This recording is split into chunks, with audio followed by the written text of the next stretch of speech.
Could you please tell me what it means to be unworthy servant or unprofitable servant? I know the woman very well. She's very much in the church, faithful, and trying hard. Yet she was afraid that she wasn't growing enough, fast enough, or perhaps well enough. The scripture shared in mine was in Luke 17, chapter 17, verse 10. I wonder if some of us have wondered about this too, because of the fact Christ speaks about a servant. He says, Luke 17:10, so you too, if you have done all that is commanded of you, you say we are unworthy servants. We have only done what's our duty. I wonder just if some of us feel this way, if some of us praying hard enough, being as good a Christian as we can, then perhaps like this woman, feel somewhat discouraged and say, look, I'm trying to do the best I can, yet I am just not growing enough. What's wrong with me? Am I really being unworthy? Now, of course, with Passover approaching, and all of us have to start examining ourselves to really see if we are truly Christians. But we have to be careful not to get discouraged. Because of the fact this verse is not to discourage us, it is to encourage us to do what we're supposed to do and plus. And that's, I think, what she missed. I promised I will be either writing on the subject or perhaps speaking on the subject. And here I am. I don't know if she's here, but I hope that somehow she might hear about this sermon, because I want to explain what Luke 17:10 really means. Perhaps if I could say something without being misunderstood, when you read this, you feel as though Christ is asking something impossible. How could you do all that is required of you and still be unworthy? Does that mean that you have to do the impossible? Again, I repeat, I hope I won't be misunderstood. My answer is yes. Christ wants you to do the impossible. You know why? Let me show it to you. In Mark chapter 10, very well-known passage, verse 17, a young man came to him, knelt before him, Mark 10:17. He said, Master, what shall I do? Verse 19, Christ said, you know, the commandments, keep them. And the man in verse 20 says, Teacher, all these I have observed. Now wait a moment, just remind me of this lady last week. She is doing everything she can. She has. And she has been observing God's laws. Just like this young man over here. He is doing everything he can, everything he possibly could. Verse 21, Christ looks at him, he says, and Christ loved him. That's beautiful. The man is doing the best he can. Christ loves him. Yet Christ tells him, you lack one thing. Go and sell what you have and give to the poor. And you will have treasure in heaven. Verse 22, the man's countenance, of course, fell. He went away sorrowful. Now, I just wonder, does the Bible say you really have to give up everything you have? You have to sell everything? No. But why did Christ ask him that? You know, of course, the answer. Because of the fact the man's heart was so much attached that actually, even though he was keeping God's commandments, even though he was doing everything he should do, he did not go all over and above. He did not do more than is required of him. And Christ showed him what his weak points was. But the man did not understand. But was he actually asking something impossible of the man? Frankly, yes. The man was not able to, because of the fact that this man here did not have God's Spirit. But you have it. I have it.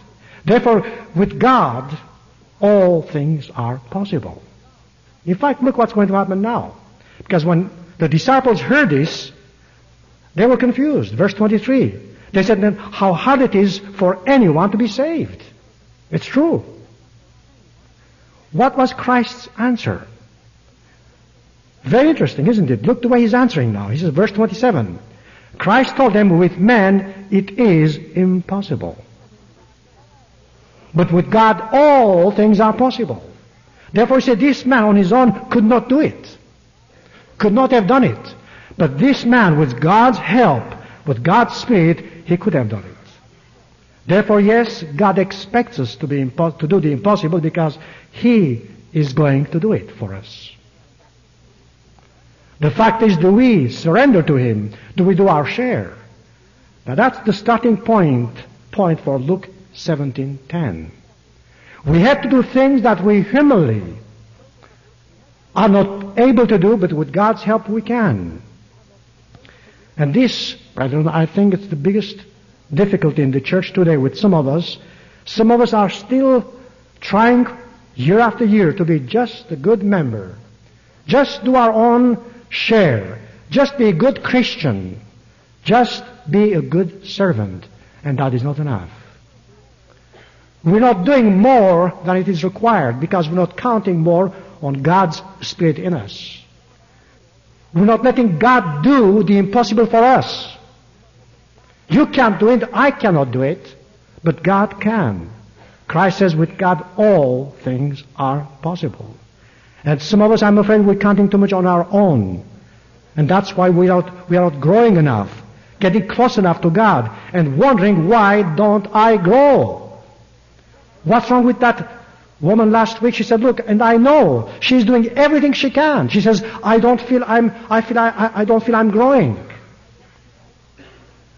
Well, because we're not trying, all of us, hard enough.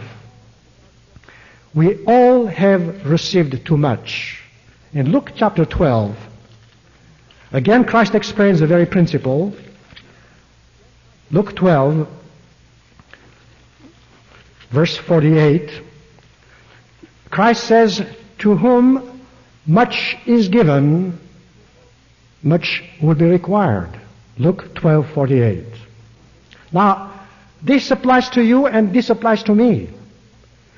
What is the greatest thing in life you can receive? What is the greatest gift in life? God's Spirit. So you have received God's Spirit. You are given God's Spirit. Therefore, much will be required of you, much more than you possibly humanly can give. But that which you cannot give humanly and possibly, Christ is going to do it if you surrender to Him. Luke 17:10, as I mentioned a moment ago, applies to you and to me. Applies to real Christians, because only the real Christians who have God's Spirit can do over and above that which is required. You see, humanly, I cannot fight against my human nature. I can't. It's impossible. God can. Humanly, I cannot fight against Satan. God can. Humanly, I cannot fight against the world. God can. Therefore, if I'm only being a good Christian, doing my share, paying my tithes, keeping God's commandments, keeping the feast days or the Sabbaths, I am an unworthy servant. Because I'm not fighting enough with God's Spirit to overcome that which He alone can do with His Spirit. You know, the best explanation of this is in the Sermon on the Mount, as Christ mentioned. He shows the difference between what you can do and what God's Spirit can do through you and with you. In Matthew chapter 5, Matthew 5, verse 21, Christ is showing how much is expected of you if you don't have God's Spirit, and how much is expected of you if you have God's Spirit. Look, Matthew 5:21. He says, you have heard it said of old that you should not kill. Now that's humanly possible. I can be a person, train myself not to kill. I can go as far as that. I can perhaps have a nice education. Verse 22, but I, Christ, say to you, that everyone who is angry with his brother shall be liable to judgment. Whoever insults his brother shall be liable to the council. Now this is the part which is, humanly speaking, impossible. Which makes you and which makes me worthy servant if we do it with God's help. The whole difference between the world and us, brethren, they can be as good as we are, or we can, but they cannot obey verse 22 without God's help. And you can't unless you have God's Spirit. The fact remains, are you doing it? How many of us who believe not to kill, we don't kill, transgress verse 22, Matthew 5:22, we get angry, we insult our brother. Therefore, at the end, we find ourselves being unworthy. I hope you get the point. Again, verse 27, Christ says, you have heard you should not commit adultery. Fine, we don't. I hope we don't. But he says, I say to you, verse 28, even if you look at a woman lustfully, you have committed adultery. Now this is that part which makes the difference between being worthy and unworthy. I might spend all my life as a Christian being faithful to my wife, but I might still transgress this law if I look at a woman lustfully. Therefore I become an unworthy servant. I can only succeed in this if I let Christ in me work through me and guide me and help me. Therefore, again, I repeat, it is impossible for man, but all things are possible with God. Verse 33. You have heard it said, you shall not swear. Well, anyone in the world can learn this thing. Anyone in the world can practice this thing. But Christ said, verse 34, but I say to you. And then he tells you how never to swear. Again, this only could be achieved by and with God's Spirit. And then goes a bit further, much harder. And that's whole difference between being worthy and unworthy servant.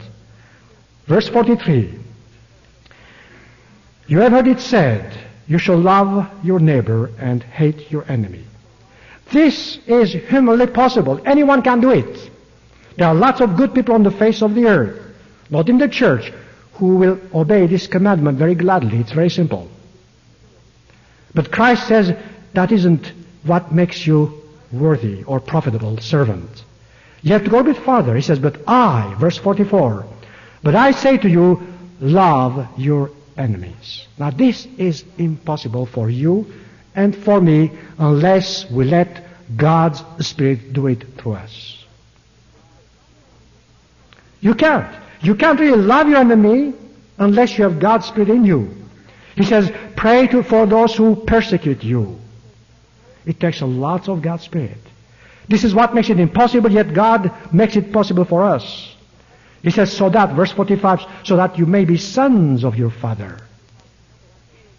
Beautiful. Now you can see the way we can be changing and letting God do the impossible for us in order for us to become worthy in His eyes. You know, it's very easy to love a friend. It's very easy to love someone who is doing something good to you. It's hard, very hard to love an enemy. It's awfully hard to pray for an enemy. If you know someone is hurting you and doing you evil, pray for him and bless him.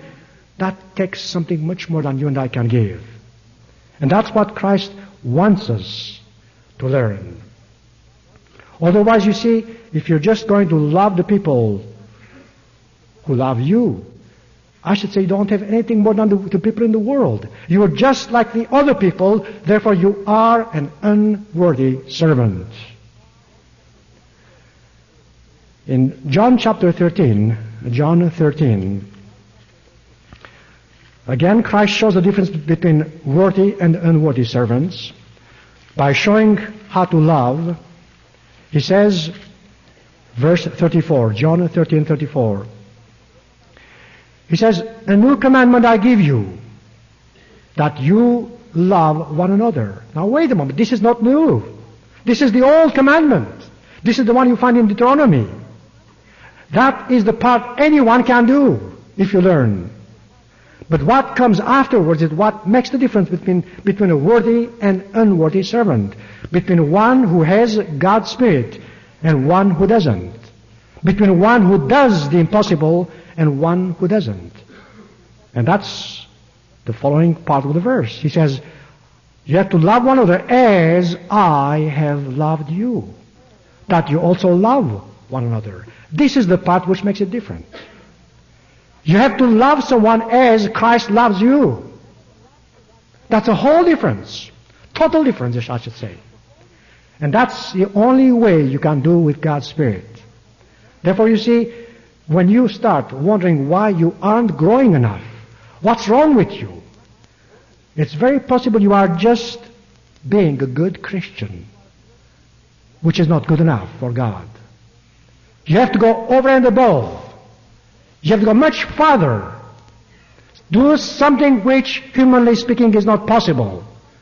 And with God's help, you will do it. Again, back in Matthew chapter 5, because that's where Christ really explains what the whole difference is between being worthy and unworthy. He tells you something else as to how to be worthy. Matthew 5, verse 46. I'll just go a bit further from what I read a moment ago. He says, For if you love those who love you, what reward have you? Anyone can do it. Any Christian, any Muslim, anyone can do it. That's easy. And it says, do not even the tax collectors or the Gentiles do the same? Verse 47, if you salute only your brethren, or help them, or serve them, what more are you doing than others? Do not even the Gentiles do the same? Then he says, be you perfect. You cannot be perfect unless you have God's Spirit in you. And that's again what makes you be profitable servant. You see, brother, otherwise we get frustrated. Time and again, year after year after year, for many years in the Church of God, people have wondered why they don't grow fast enough. What's wrong with me, they ask. What's wrong with you? It's very simple. You are only doing what's required of you. And that's the whole problem. You're not doing more. And the more, I repeat, is only what Christ can do through you. We must excel, brethren, excel in everything. We must excel as Christians. We must excel as church members. We must excel. When you compare to the world, no one in the world should be as good a Christian as we are. And we can only do that with the Spirit of Christ in us. You know, for years, Mr. Armstrong has tried to excel in everything he does. You heard a moment ago how beautiful it is where he is, Tucson and everything else fine. But look at the campus around here. It's the best, beautiful, the most beautiful, the best campus. Why? Because you see, he did not do what was required of him. He went over and above to make the best, to excel. For years we have been learning in the college to excel in everything we do. But for years, some of us are just being satisfied doing what we do without trying to excel. If we don't try to excel, if we don't really push hard enough, then we are going to be unworthy servants. In Matthew, again, back to Matthew chapter 5, verse 20. How often have you read this verse, and how often have you applied to yourself? Matthew 5:20. Christ says, for I tell you, unless your righteousness exceeds that the scribes of the Pharisees, you will never enter the kingdom of heaven. Now wait a moment. Unless my righteousness exceeds that of the scribes and the Pharisees. How can I? I can't. I can only do with Christ's help. And that's the whole problem, brethren. A lot of people today in the Church of God, they are trying to do on their own. And their righteousness does not exceed that of the scribes and the Pharisees. Because we're not letting Christ do through us. We haven't surrendered enough to Christ. We're not trying hard enough. Let me give you a few personal examples to be easier. Let's take the case of a prayer. I'm sure we all pray to God. Time and again, members come to us, ministers, they say, look, I just don't know why God doesn't hear me. I'm praying hard enough. I'm sure they are. I'm praying long enough. I'm sure they are. They might be praying 3-4 times a day. You might be praying 3-4 times a day. Very long hours. Put your heart in your prayers. You get on your knees, you pray, you get on your feet. You still don't feel God has heard you. Why? You have done what's required of you. But what made the difference? What makes the difference between the prayer which is going to be answered and the prayer which isn't answered? All right? Matthew chapter 6. Christ tells you how to pray, but afterwards he adds something. You see, in the world, brethren, I'm sure there are lots of people who pray. I'm sure you know them too. They pray very sincerely. But the way they pray must be different the way you and I pray. If we don't pray the way Christ tells us, then we are only doing what's required of us. Look, Matthew chapter 6, verse 31. He says, "Do not be anxious, saying, what shall we eat? What shall we drink? What shall we wear?" Now, those are the reasons most people pray in the world. Why do people pray? They want God to do something for them. Okay, but that's what's required. But Christ says, forget about all that. Don't be anxious. He says, seek you first, verse 33. Seek you first the kingdom of God and His righteousness, and all these things shall be added unto you. Look at the difference. If you pray to God, only ask what you need, and forget what's most important, your prayers aren't really answered in the church of God. They cannot be. Your first and utmost prayer should be about God's kingdom to come. Mr. Weber was speaking about the conference we had a few days ago. And Mr. Armstrong gave a few verses for the ministers who went today to emphasize. And this was one of them. He says, let people know what God's kingdom is and how much we have to strive for it. This is the whole difference, but that's what makes us Christians. If my prayers is about me and my wife and you, I am an unworthy servant. My prayers must be first of all for God's kingdom to come, for God's righteousness to be fulfilled. That's something I can only do if I understand God's truth, if I have God's Spirit in me. Again, in the same chapters, chapter 6, verse 14, Christ tells you something else why perhaps your prayers are not answered.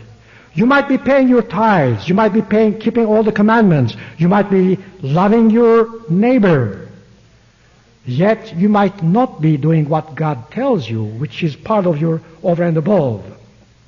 Verse 14, Matthew 6:14. He says, if you forgive men their trespasses, your Father will also forgive you. But if you don't forgive men, neither will your Father forgive you. Now stop and say, all right, you might be a very good Christian, really faithful to your wife, to your church, to your commandments. You pray to God day and night. You just don't grow. Could it be perhaps that you have not forgotten some sins against you? That you might not have forgiven someone? Christ is telling you, look, if that's the case, God won't forgive you. You got to go and first of all find out what's wrong, change it, then come back. In fact, in Matthew chapter 5, verse 23, that explains that. He says, if you're offering your gift at the altar, and there remember that your brother has something against you, leave your gift there before the altar and go first be reconciled with your brother. Then come and offer your gift. Now there is the whole secret, brethren. If there is something between you and your brother or someone else, God is not going to really answer you unless first you go and reconcile with the person. This is the part which is hard for us to do. Sometimes impossible, but not with God. Do you see now what it means to be a worthy servant, even in prayers? Sometimes we don't pay attention to it, but that little difference, little in our minds, is what makes us to be worthy or unworthy.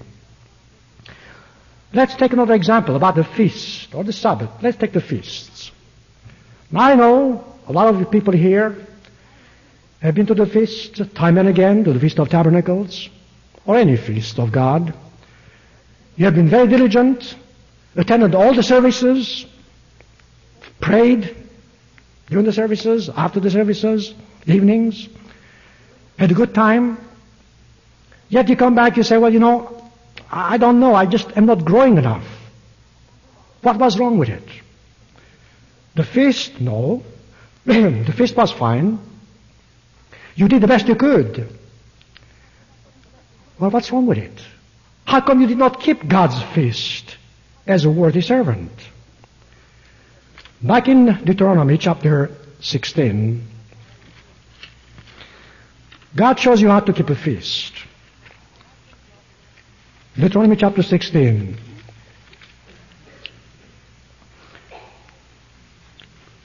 Verse 13.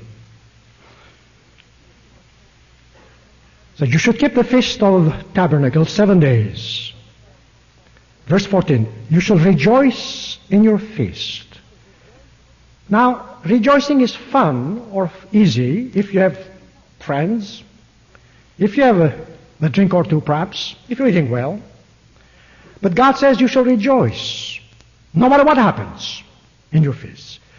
Who is the you? He says you and your son and your daughter and your manservant and your maidservant and the Levite and the stranger and the fatherless and the widow who are within your gate or town. There's the whole secret. It's very possible you went to the feast or you rejoiced with your family, with your very close friends, but you forgot the stranger, the fatherless, the widow within the gate. Then you see your feast wasn't the feast because you only did what was required of you, not even because God tells you how far to go. Well, you didn't. You know, in the past when I used to be in this country for the feast, I haven't been for so many years. I go to France or somewhere else. But I would go and see some people had everything in their hotel rooms, all kinds of bottles of good wine and liquor, things like that. And some other places we went to anoint people, there was nothing. It breaks your heart.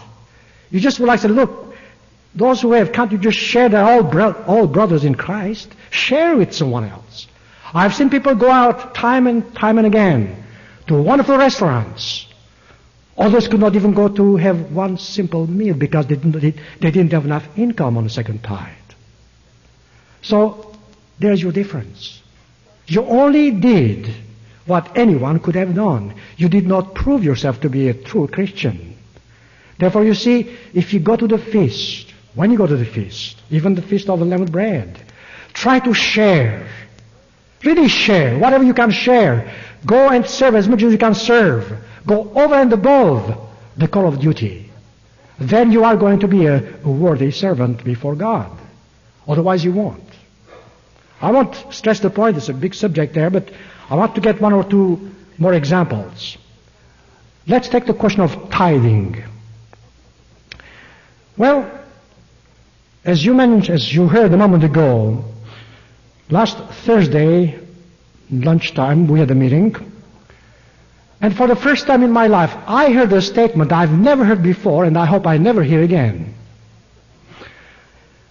The statement was like this. A member asked, or one of the ministers, do my tithes and offerings I sent to Mr. Armstrong in Tucson, are they tax deductible? If they aren't, I don't want to send. Strange. In other words, you're only paying tithe because they are tax deductible. If they aren't, then you won't send it. I said to myself, that's really strange. Now, you might give millions of dollars. If you have this attitude, you are an unworthy servant. Your offering isn't worth a penny before God. You might say, look, God, I'm giving everything I have. Sure. But still, He won't hear you. He won't listen to you. He won't bless you. Is this perhaps some of the attitudes we have, some of us have? If you are a profitable servant or a worthy servant, here's your attitude. In 2 Corinthians chapter 9, when you give your tithes, have this attitude. 2 Corinthians chapter 9.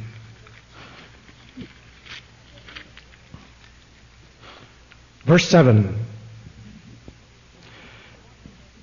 It says, each one must do as he has made up his mind. Fine. If you have made up your mind, do it. That's the average. Anyone will do it. Not reluctantly or under compulsion for God, but God loves a cheerful giver. Now, to be a cheerful giver, you really would like to do it. You want to feel you're doing right, and you should really feel that what you're doing is going to help. Not because you're going to get something back. Tithe paying is a law, but you can keep the law and still be unprofitable. Just like the Sabbath laws, you can keep the Sabbath and still be unprofitable. You might keep all of God's commandments and still be unprofitable servant. Like this young man who went to Christ saying, what do I do? The man was keeping all the commandments, yet he was unprofitable servant. You might have paid and be paying all of your tithes month after month, week after week, regularly. You're still unprofitable servant unless your attitude is right, unless your heart is right. In Luke chapter 21, Christ shows again a wonderful example about how to pay your tithe, how to do something for someone. Luke 21, verse 1. He looked up and saw the rich putting their gifts into the treasury. Fine. Anyone can do it. You know, there are lots of people in this country, they give to charity because they have a lot of money. It's tax deductible. That's not a reward to you. So Christ is watching here, people just give the money, all the rich people.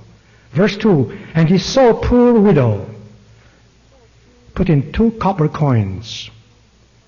Verse 3, he says, truly I tell you, this poor widow has put in more than any or all of them.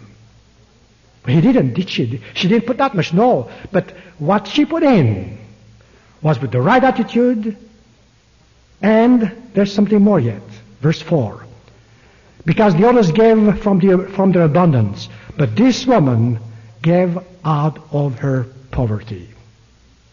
All that she had. You see, this woman here proved to be a worthy servant. And perhaps the other rich people, they were unworthy. They were only doing what was required of them. To make this clear, perhaps let's go back to Matthew chapter 23. Remember Christ said that your righteousness should exceed that of the scribes and Pharisees. Here's your Pharisees, chapter 23. Did they pay tithes? Yes, they pay tithes. Do you pay tithes? I hope you do. Do you feel worthy? I hope you do. But if you don't, maybe you're guilty of it, just like the Pharisees were. Matthew 23:23.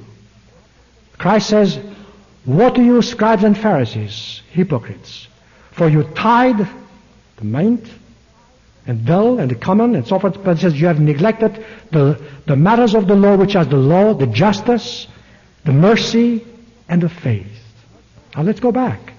If you don't really do your share in justice and mercy and faith, your tithes are not going to make you a worthy servant. That's what Christ says.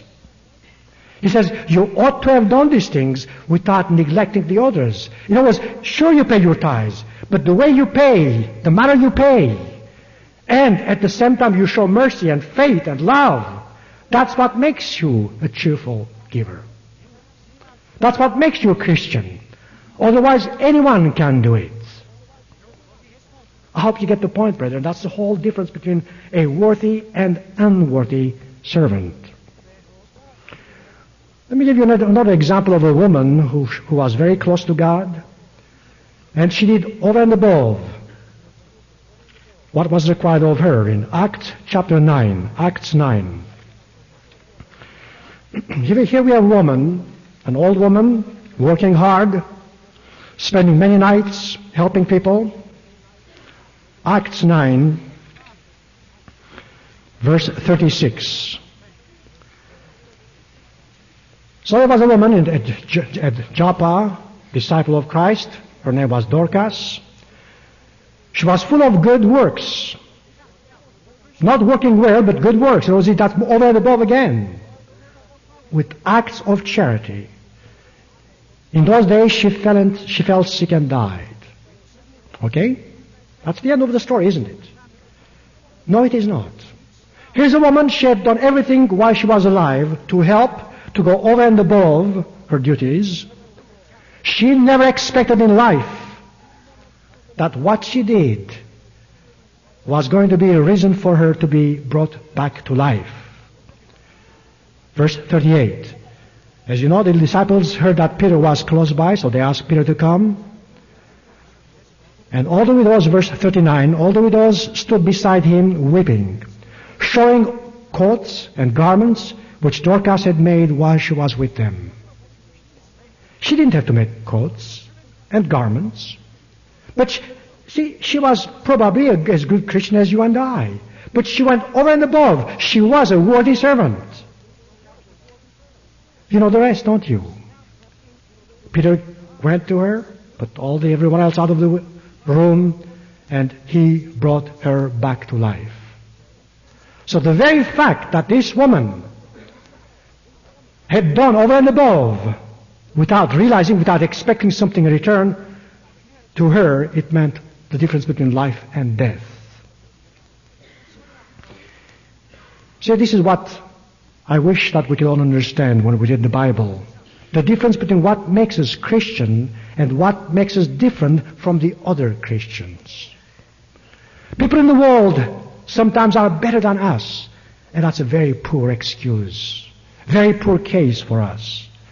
We have to be not only better, but we have to do the impossible as far as they are concerned. And that impossible is done, I repeat, by Christ himself and not by you and me. I see so many students here. You know, students, I don't know what your attitude in classrooms. But even there you can be good students and unworthy students. If you only do what's required of you, even if you make an A, you're still unworthy student. You should excel. You should do over and above. You have to do extra work. About 20 years ago, 15 years ago, I remember students, they do all kinds of projects, all kinds of different things, not because they want to make an A, because they want to contribute. I wish we could regain again that type of feeling in the college. I'm sure we will. Because that's the college God started through Mr. Armstrong. That's the college we had. And so long as it's being back on the right track again, with Mr. Armstrong's help, I hope we can come to that point. We can do something to serve in a club, in the students' speech clubs, or any kind of a work at the college. Try to excel. Try to do something different, something more, something extra. try to really be a worthy student. Let's continue. To be worthy before God, as I mentioned some time ago here, it is a question of all or nothing before God.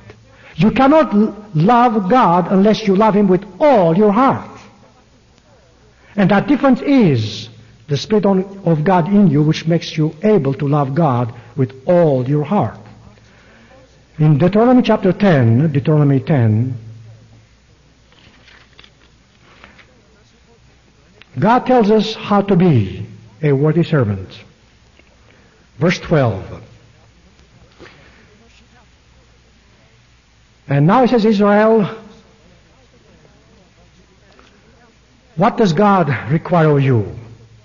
But to fear the Lord, your God, to walk in all His ways, to love Him, to serve the Lord with your God with all your heart, with all your soul, to keep His commandments, the statutes of the Lord, which I command you today. Let's go back again. If you're just a Christian or in the world, you may love God, you might fear God, you might help Him, you might go His ways, but you might not go all the way. You might not love Him all the way. You might not love Him with all your soul. You might not fear Him all the way. And if we act like the people in the world, then we are unworthy servants. Our forefathers, you see, could not love God like this. You know why? Because they did not have God's Spirit. You could never love God with all your soul unless you have God's Spirit. You and I, we have that Spirit, therefore we should be able to do it. If we don't, then we are unworthy servants. If we behave ourselves like our forefathers did, we'll never make the kingdom. Because we have something they didn't have. We have a power they didn't have. To us, much is given, much is expected. If we love God the way the world does, we will not make the kingdom. That's what makes the difference between us and the world. That's the difference between a worthy and an unworthy servant. Let's take another example again. Let's take the marriage. Well, I won't comment about marriage because some people in the Church of God had some difficult marriages, I know. But let's take a good marriage. If your marriage is as good as one in the world, and nothing different, nothing else, then you are an unworthy servant. Let me explain this to you. It's interesting. Because you see, it is not hard for even people in the world to be faithful to each other. If you say, well, I'm faithful to my wife or to my husband, I've got a nice family, we're doing fine, that makes you a good servant but unworthy servant. You're only doing what's required of you. You have to go a little bit further. You find it in the sermonette you heard Dr. Kessler mention. I think it was very good because he helped me there. He just opened the way for me there. Christ tells you the difference between your marriage and a marriage in the world.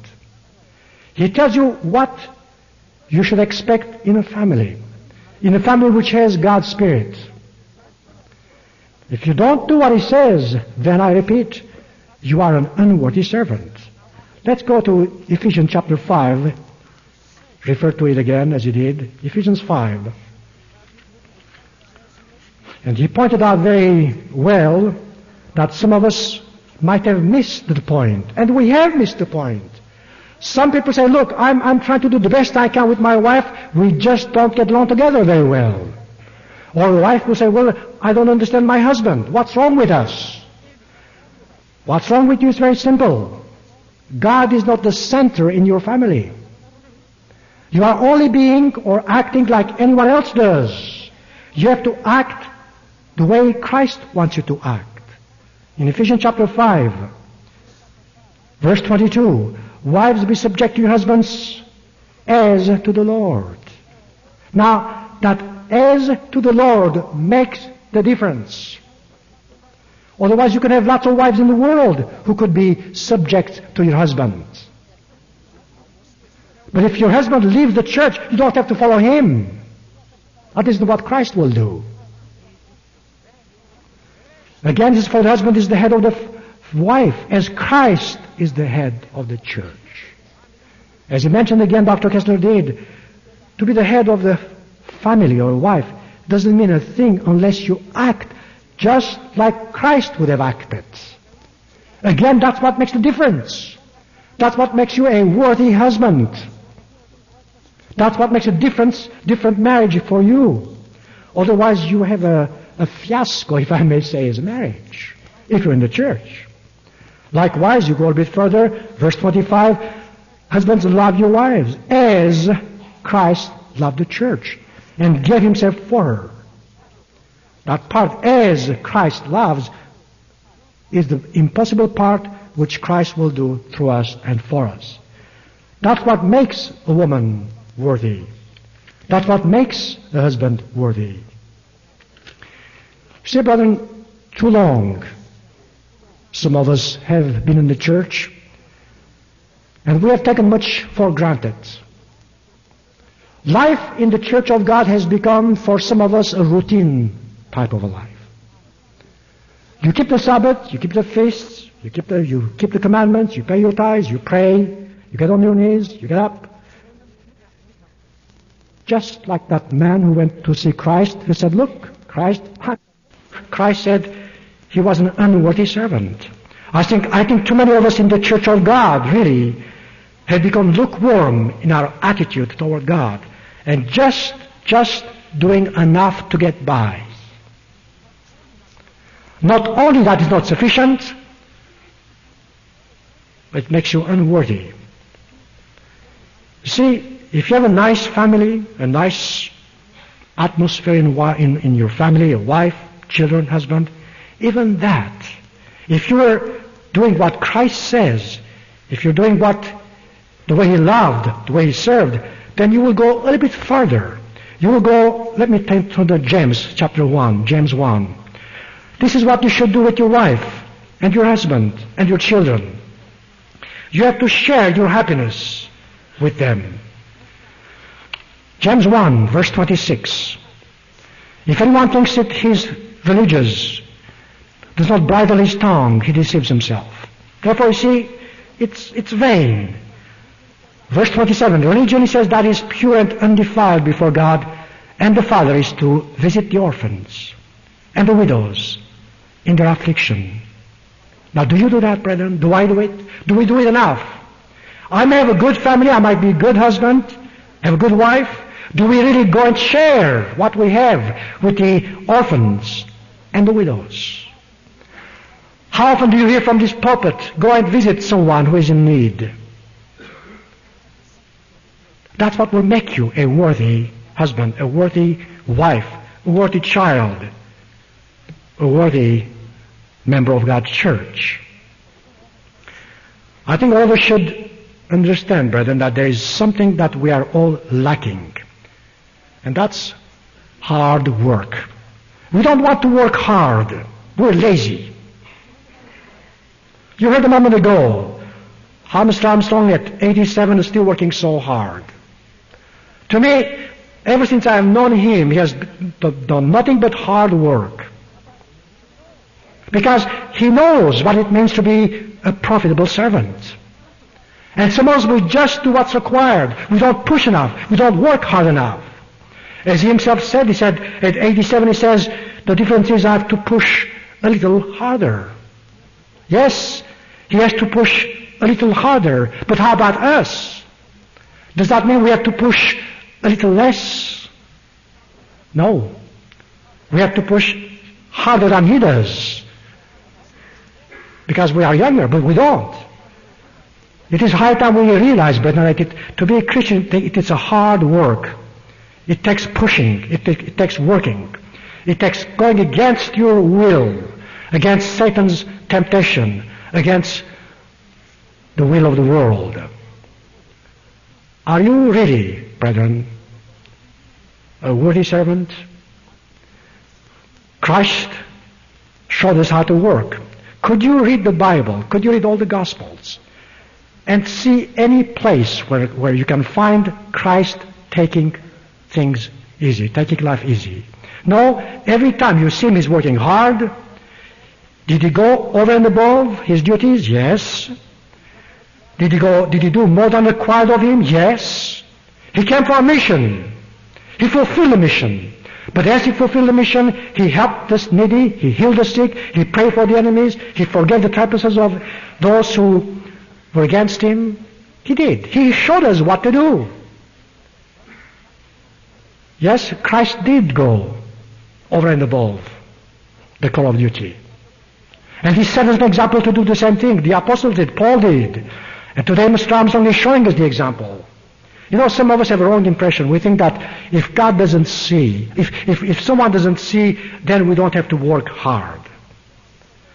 Let me tell you something. There was a story about, not too long ago, one of the American writers, he's a doctor, he said one of his nurses was working day and night in the hospital, and really just working so hard. So the doctor went to her, he said, "Look, nurse, you're just doing too much. You better slow down. No one expects you to work that hard." And he says, in fact, he says, no one even sees what you're doing, except few people. She says, "Doctor, if God sees, that's all that matters." Now that's exactly what I'm talking about. Doesn't matter what you're doing if people see it or not. If God sees what you're doing, that's all that matters. It is high time that we realize, brethren, that in God's church, really God alone can judge and He alone can reward. Therefore, you don't do because you want to be rewarded. You do because what you're doing, it is God doing through you with His Spirit. And in closing, I would like to just give you one parable here, because it expresses perhaps the whole sermon here. It's found in Matthew chapter 25. Matthew 25. Again, try to understand it is not only the world, it's all of us, because all of us are part of it. Christ is showing the difference, Matthew 25, verse 31, between a worthy servant and unworthy servant. Matthew 25, 31. When the Son of Man comes in His glory with His angels, before Him, verse 32, will be gathered all nations. And that includes some of the people, in the church too, of course. He will separate them, the sheep from the goats. Okay. So He puts the goats at the left hand and the sheep at the right. Now let's go all the way back to verse 41. And then He will say to those at His left hand, "Depart from me, you cursed, into eternal fire. For I was hungry, you didn't give me anything to eat. I was thirsty, you didn't give me anything to drink. A stranger, you didn't welcome me. Naked, you didn't clothe me." What was the answer? Look at the answer, verse 44. You see, they would have done this to Christ. But Christ says, "Lord," they told him, "Lord, when did we see you hungry, or thirsty, or stranger, or naked, or sick?" Verse 45. "Truly," He said, "as you did not do to one of the least of those, you didn't do to me." See, this is the part which makes it difficult. You would do it for Christ, wouldn't you? You would do anything for Christ. In fact, people sometimes say, "Well, if I knew God will want me to do it, I'll do it." You want to please God. You can never please God unless you do what He says and help those who are in need. You don't have to go and just help Christ. He doesn't need your help. If you go and help the ones who are in need, then you'll be helping Christ. So what happened to them, these people? They were pushed out of the kingdom, away from it, and thrown into eternal fire. But let's go back and see the other people. And I hope that's us.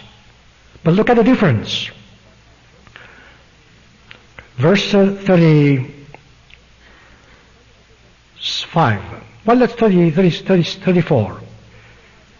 Christ says, "Blessed, O my Father, come, inherit the kingdom of God. For I was hungry, you gave me food.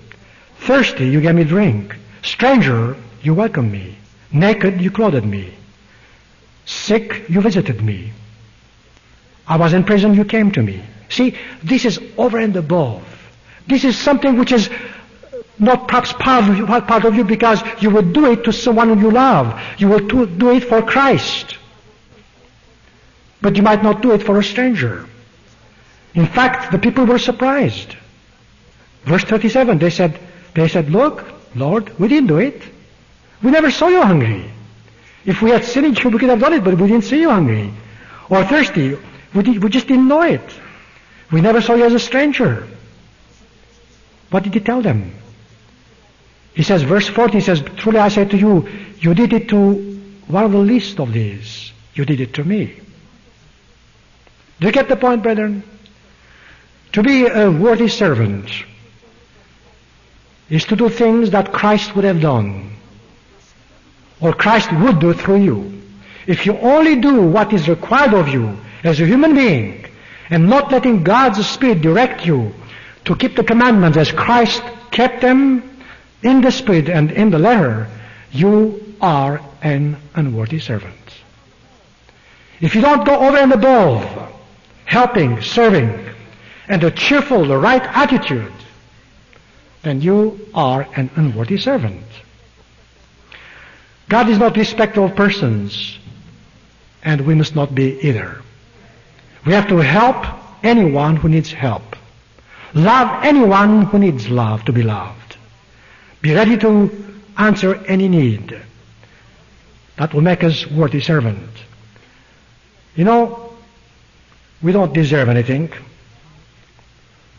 Yet God is going to give us the kingdom. He didn't have to. He's giving us more than we deserve. Then we also have to give more than someone else deserves. Don't ever judge anyone. Don't say he's not worthy, because you aren't worthy. I'm not worthy. If God is doing for you and for me more than we deserve, how much more you and I should also do the same. And if you do, then we can really be truly worthy servants before God.